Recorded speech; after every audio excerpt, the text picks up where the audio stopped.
Kampung Sungai Baharu, Kuala Perlis.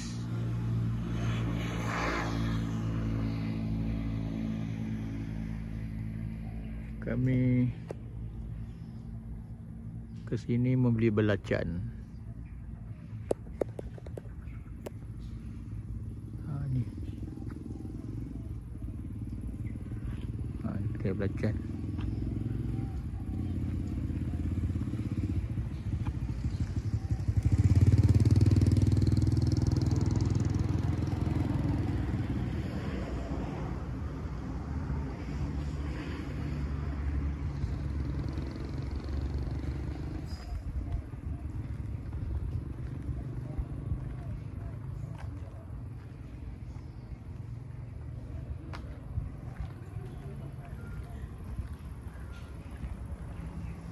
Belacan sini sedap dan murah.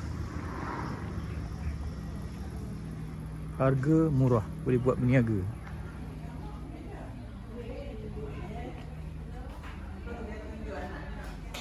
Ini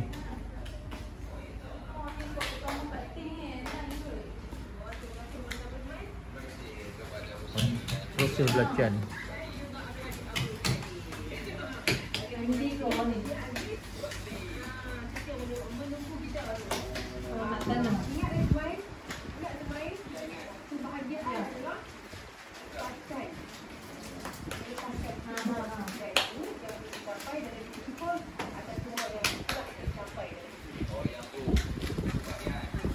Belacan nak membungkus.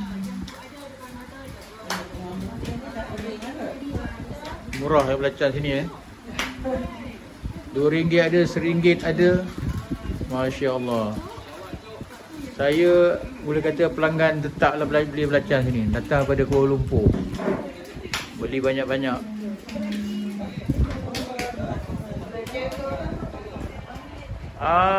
Makan sendiri.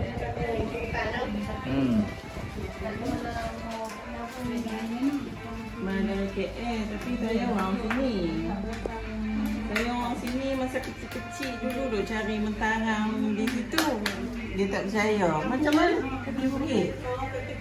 Dekat dengan anak Tok tu nama apa dah meninggal dah. Tok tu anak dia ada di kaki bukit. Dia kat Noh tu.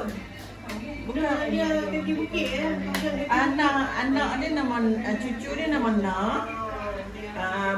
Mak dia nama Cik Amor. Tok dia tu tak ingat nama apa. Apa ni tok dia? Apa mu ni? Ada saya macam apa dia?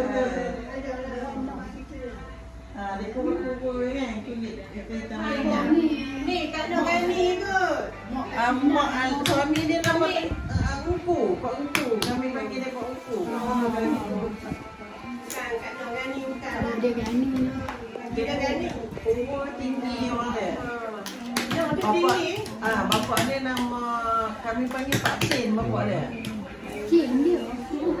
Cin. Pak Cin. Laki dia. Gadi ikut.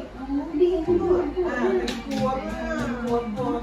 Mungkin lah kami tak tahu dia panggil Gani ya kat dia kat laki dia tu. Kami panggil dia Pak Uku. Tapi mak dia meninggal dah nak. Mak dia meninggal dah Cik Amor tu. Tok. Dia ni. Tok Lembak. Mak dia ingat tak? Tok Lembak. Ya. Kat mana rumah dia ya? Tapi jalan. Memang asal rumah memang kami.